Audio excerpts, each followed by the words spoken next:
everyone, it's the Lego Brick here, and Lego YouTuber Ryan Sevel is going to try and convince me that Lego Marvel is better than Lego Star Wars. Well, he's going to have a hard time doing that. So Ryan, what's your first argument? Take it away. Alright, let me pull up my very awesome presentation as to why exactly. Oh, you've done a presentation. Wow, you've done more than me. This is professional. Reason number one, there's a constant release of original sets. So in the MCU, they had these large phases and they release, dozens of movies and TV shows at various Comic-Cons. And this to me, as a Lego fan, only says one thing to me. This means a consistent stream of sets for Lego to build off of new properties coming up. So they don't really stagnate that much. Yeah. Every new film calls for a new style of set, whether it be ships and vehicles, like there's plenty of ships behind me, Milanos, Quinjets, the Domo from the Eternals is to my left, but also battlegrounds and vehicles. We've had Avengers Tower sets, we've had Endgame Avengers compounds, or something entirely new like the 1-to-1 scale model of Groot, or the latest Black Panther bust. Yes. Or the Thor's hammer set. They're not all the same type of set, and there's always a consistent stream of sets coming our way. And while there are some remakes, and there are a couple of remakes, there are a couple of Guardian ships, there's a couple of Quinjets, there's so many Hulkbusters to even count. Yeah. There are far more original sets, in my mind, than repeat sets. Reason two, solid and logical minifigure variants. So, in the comics, various heroes and villains, and also in the movies too, they are consistently changing the look to match their character progression throughout the movies. And again, I think the minifigures match this to a T. Even though there are dozens of Captain America figures and dozens of Iron Man figures, there are different variants of each one, and I think for the most part they are design-wise and aesthetically different enough to have it make sense to be a repeat figure. Lego tackles repeat figures, repeat characters, new prints, and wholly original figures. Most characters get unique heads. There are some repeat heads. Some characters get custom helmets like Star-Lord or Ant-Man. We also get big figs and nano figs. They're really well done too. There are some really good Hulk figures, some amazing those little tiny Ant-Man statuette figures. Yeah. They're perfect in my mind. I have a wall of every MCU figure ever released. There's over at least 300 of them. Oh wow. Look, that would be my dream if it was Lego Star Wars right there. I could only really have that kind of display if there were enough figures to justify that. Yes, that's true. And reason number three, I think there are quality Marvel sets at every single price point you can find on the Lego market. Anything from $15 like the Far From Home Mysterio Drone Attack with 3 really good figures and a pretty solid build, to $50, $80. The Endgame Avengers compound set was I think $80 retail. I think so. To $250 with the latest Doctor Strange Sanctum modular, which is a fantastic build for $250, around the same price as a normal modular building, but with the Marvel IP license. That's pretty rare to see. Usually you get that upcharge when you add the license to it. So the fact that there are this many sets at this many price points that are all quality, 60 for the Infinity Gauntlet, 40 for, 55 to 60 for the Goat Boat, 20 for the Ant-Man set. That's actually a pretty rare set now. It's harder to find. Yeah. But you can always expect a fun build. You can always expect a pretty unique build. And it's at every price point. I have an asterisk though, except for the mech suits. I think those are pretty repetitive. Yeah. But I will add, those are Marvel comic, not Marvel movie sets. I will add that little small caveat. Marvel sets showcase a very clever building techniques, quality figures at every price point. There's a great variety of play sets and display sets nowadays with the various maquettes and busts that I've mentioned. There's a rather also equal spread of those sets at different price points. They're not going to have a bunch of sets high priced and only 1 or 2 that are low priced. And I think the waves of sets that are released are pretty fairly priced. You usually get 1 big one, 2 medium, and 1 small. Actually, with the same, the latest Black Panther wave, I think there is that demonstration of there's the small build for Shuri's workshop. There's the larger Wakandan boat at Edie, and a couple of mid-sized sets in there too. There's a good variety for sure. There is. So to recap, there's a consistent flow of releases. There are great minifigures at almost every price point, and every set has a good unique value at that price point that you're getting it for. Any questions? I think in this debate format, how about we can allow, let's say, three questions, like 3 hard-hitting questions, maybe to defend my point. Okay. Kind of like an actual debate. Yeah. First of all, I'm very, very impressed that you went to do all that whole presentation. Like, guys, there will be a video on Ryan's channel where I make my case for Lego Star Wars, so check that one out, and it'll be a little less professional, I'll say, with the presentation lack of on the side, but I'm hoping I'm going to make some valid points. Hopefully just as convincing. Yes, hopefully so. So, first question that I have for you. You talk about minifigures, but as you mentioned, there are like a dozen of Captain America, and now I know we see the likes of R2-D2 kind of repeated throughout, but it's pretty rare to see a minifigure repeated so much in a single wave of Star Wars, and I think that's one of the strengths of the LEGO Star Wars theme, is the fact that they have a massive variety of minifigures. Each set generally has a brand new minifigure, a couple exclusive to it, and it uses a huge variety of different molds as well, so that's not just human faces or hair pieces, you get aliens, you get big figs, you get little ones, and that's probably a weakness, I would say, of LEGO Marvel. What's your response to that? I would counter that by saying that even though there are, take Iron Man for example, there are probably the most amount of Iron Man figures in the Marvel wave. It's akin to Batman. There's a lot of Batman figures in DC, but each Iron Man figure is tied to a version of his suit that is either mentioned, represented, or seen in a film. There's only a couple of instances where I think there's only one or two instances where you get the exact same Iron Man suit repeated. Came out with the Hulkbuster set in Age of Ultron, and then again with the UCS Hulkbuster, but a different print, but the same suit. You'll very rarely see a repeated suit that isn't either improved upon or has a reason for existing repeated wise. Like Endgame, for example, when they redid Captain America for Endgame, they used to have the Captain America head, and it was printing blue and then printing peach on top of that, and it looked kind of muddy and dark, and they redid it. It's justifying the reason for the remake because it's improving upon the original design. It's giving people who have the old one a chance to have that be a collector's item, but also a new one for people that really want to have the best version of Captain America. Yeah. Same thing with Star-Lord, where they'll update his face print with the mustache to match Chris Pratt's latest look for Star-Lord. Or Groot, where they totally redid him entirely in a different color with a much more refined print job. And we do get some unique helmet molds. They redid the Iron Man helmet recently, where they actually had printing on a molded piece for the new Iron Man helmet, and it looks pretty good in my opinion. It looks pretty fantastic.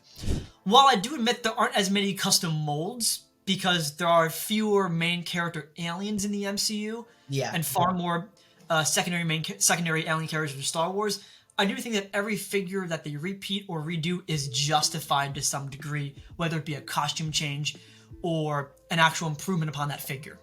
You know what, I do find that a pretty convincing argument, because the argument that springs to me for Star Wars is, well, not an argument, the example, sorry, is the Beskar Mandalorian, because we have the Beskar Mandalorian, the exact same Beskar Mandalorian in, like, I don't know, like 5 sets within the period of a year, and then it took them, you know, about 6 months to update it with a face, and then with the UCS Razor Crest, they finally updated it with a hairpiece as well, so I can definitely see the way you're coming from. I'm going to have to look into these Marvel sets. I will never probably be a massive fan of the MCU, but I can probably recognize that Star Wars has that flaw with it. To help your argument a little bit with that Beskar, I think the first set that came out, I think it was produced before The Mandalorian was actually aired, so they might not have known what his face looked like underneath the mask. They didn't want to reveal it. So.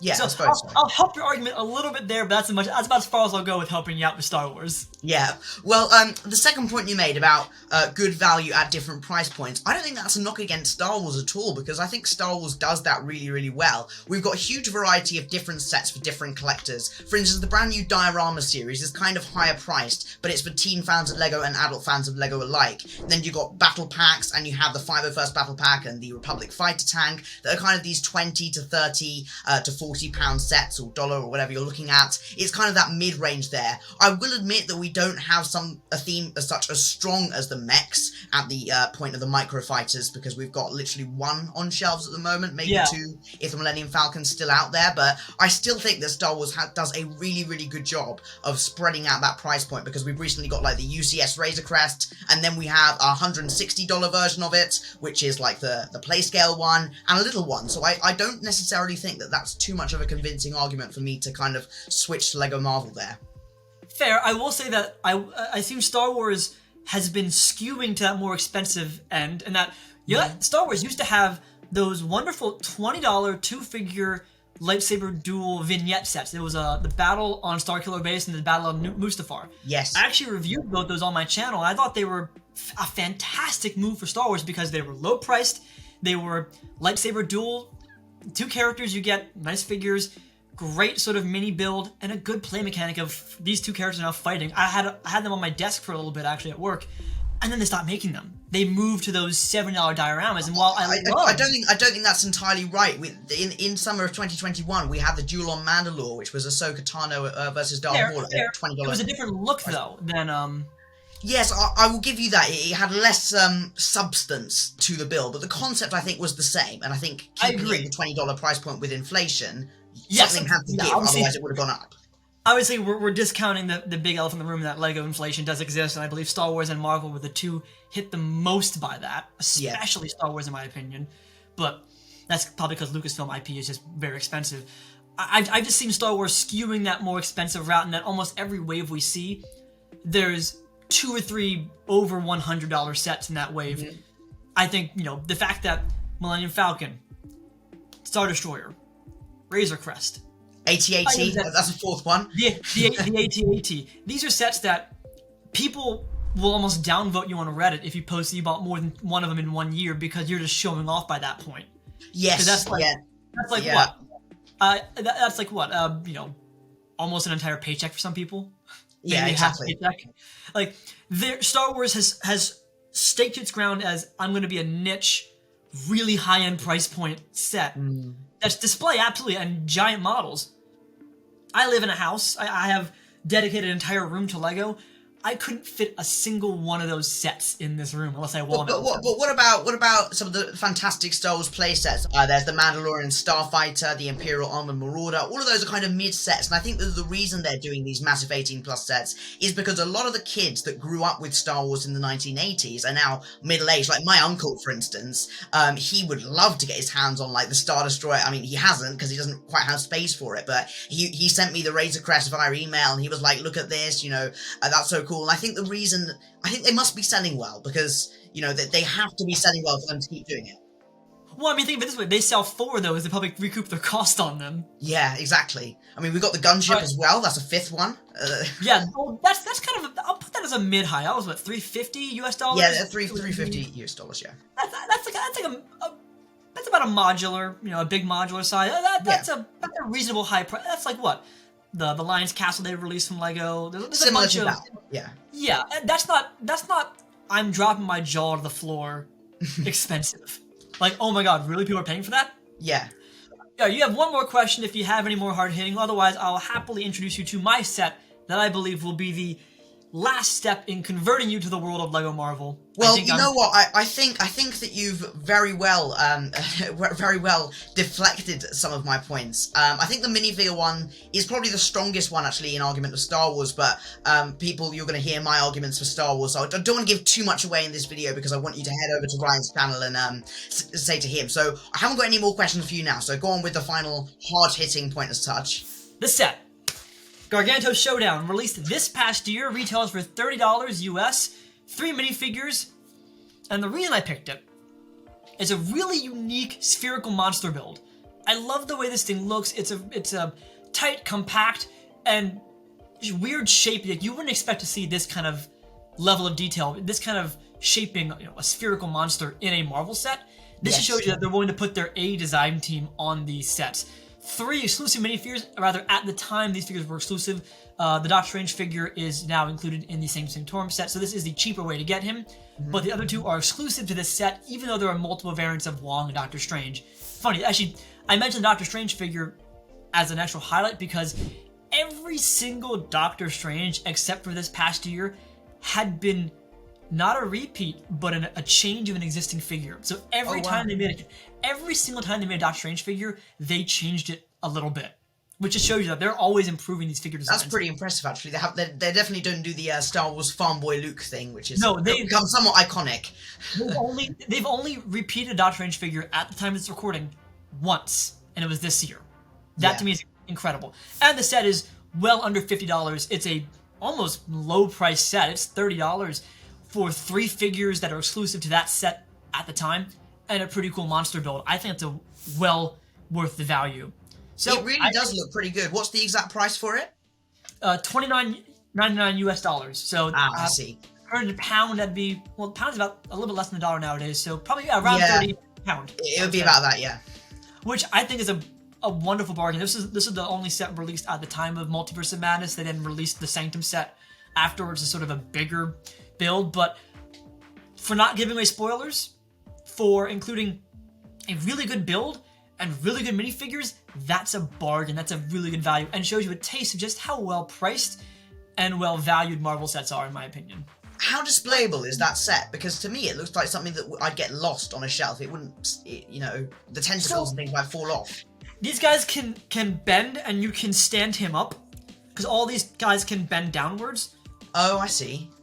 They're all posable. They're all bendable. It's actually a lot bigger than I expected from that photo. Oh yeah, This is a good value, and like if you ever into stop motion, dude, this guy for stop motion, all these joints have great bearings to them, and they all can hold shape. So I can only imagine somebody doing a stop motion with this guy and it being intense. But yeah, there's 4 little feet down here.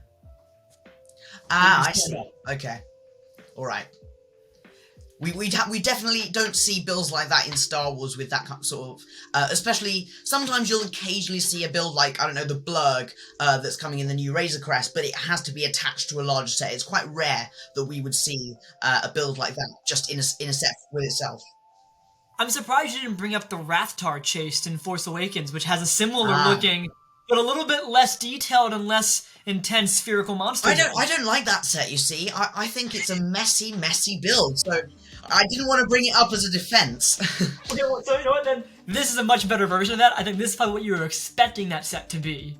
Yes, that's fantastic. Thank you, Ryan. This has been a fantastic collaboration. Guys, go head over and subscribe to Ryan's channel and check out my pretty convincing arguments, I'd say, for staying true to LEGO Star Wars. Goodbye.